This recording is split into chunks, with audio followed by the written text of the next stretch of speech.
nu intri, să reduci în fața lui. Ce am făcut? Am schimbat de pe banda 2 pe banda 3. Continuăm. Să mergem stânga, că ne fac stânga. Trebuie să accelerez puțin. Și banda pe care se selectează. Și aici, după viraj, vedem câte benzi virează la stânga. Uite-te pe marcaj. Numai banda noastră virează la stânga. Dacă rămâne verde, continuăm. Și acolo, ca să ies din ocolire, îmi trebuie prima bandă. Eu aici am pus să selectez orice bandă. Pentru că virez acolo la stânga și acolo va fi ieșirea mea, va trebui să selectez chiar prima bandă.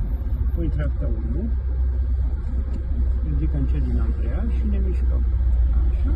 Deci am selectat banda 1 pentru că asta e banda de ieșire din ocolire. Accelerăm unde vrem să ieșim. Accelerăm, da, și schimbăm viteza. Și acum ieșirea. Semnalizăm dreapta pe ieșire, ne asigurăm în ocolire și vrem să mergem pe unde merge tramvai. Sunt două benzi și ai niște indicatoare. Prima dată ai indicatorul de marcajul de pieton, da. După aceea, da, poți să pui în dreapta 1, dacă n-ai pieton, mă duc mai în față și accedează la tramvai. Adică primul tramvai vine din stânga ta, e liber? Al doilea din dreapta, e liber? Ok, hai să degajăm intersecția, să nu blocăm. Mărim și schimbăm în dreapta următoare. Da? Continuăm. O să mărim și să schimb din nou.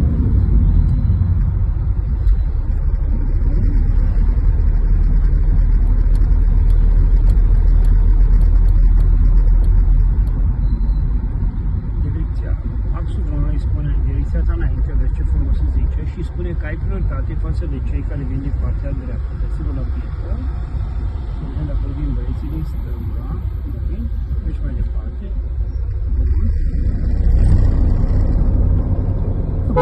Nu putem zice că polițistul nu a dat prioritate pentru că n-am frenat pentru el. De acolo de prioritate este atunci când un vehicul care se află pe drumul cu prioritate frenează brusc pentru cel care nu are prioritate sau schimbă brusc direcția de deplasare sau oprește. Nu a fost situația asta. Bine, și acum vom vira la dreapta la intersecția următoare. Deci nu începem cu sfârșitul, eu încep cu tramvaiele.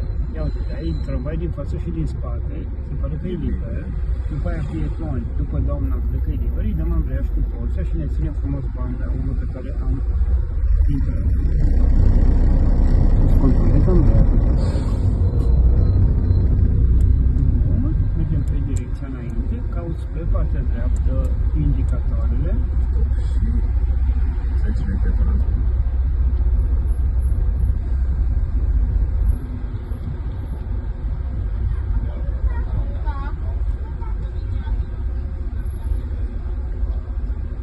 sunt pietoni, te duci la limita maximă a vizibilității și oprești obligatoriu.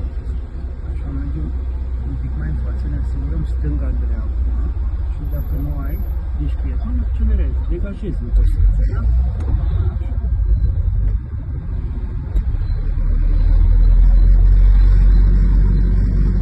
Să ne mișcăm de timp, avem o linie dreaptă, nu avem restricție de viteză. Intersecția următoare ne vom vira la stânga, pardon. Deci din sens unic ne încadrăm pe partea stângă, la bordura din stânga. În funcție de vizibilitate, reduci mai mult sau mai puțin viteza și cel mai bine ar fi să pui în treapta 1 că nu ai vizibilitate de mașini parcate, aici în stânga ta. Și să vedem. Când ai liber, să iei de ce? E liber? Bun, n-am nici pieton. Și vreau să virăm din nou la stânga. Am intrat pe drumul cu prioritate, înseamnă că cel din dreapta are stop. Trebuie să acord prioritate la cel din sens opus, semnalizăm stânga, nu mai interesează asta. E liber? Nu ești depășit. Bun, hai să rotești de volan și să virăm la stânga. Și să ținem partea dreapta, pe la drumul, chiar dacă e sensul. Bun, continuăm.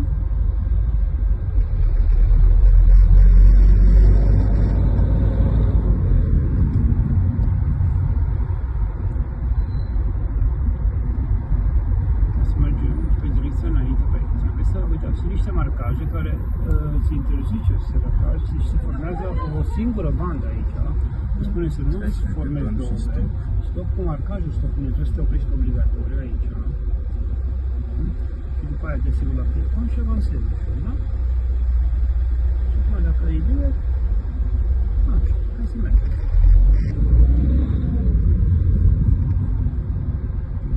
Mai vreau să vedem încă două sensuri giratorii acum. Vom vira la dreapta.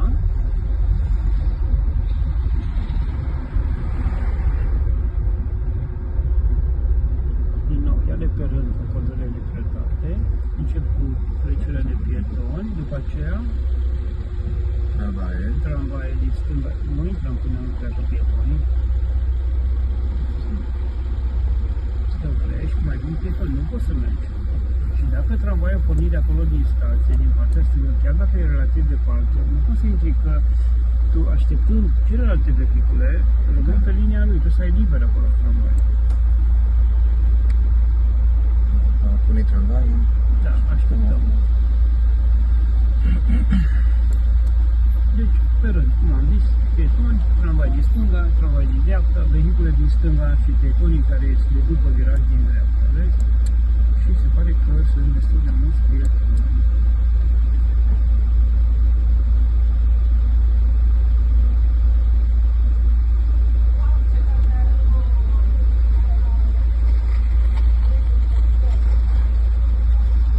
Nu mai văd pietoni, am putea avansa. Tramvai din stânga, 9, din dreapta, 9, mașini din stânga, nici pieton. Hai să degajăm atunci, hai să fim speranță. Așa. Trebuie să-ți păstrezi tot timpul calm, că vei lua deciziile cele mai bune. Continuăm.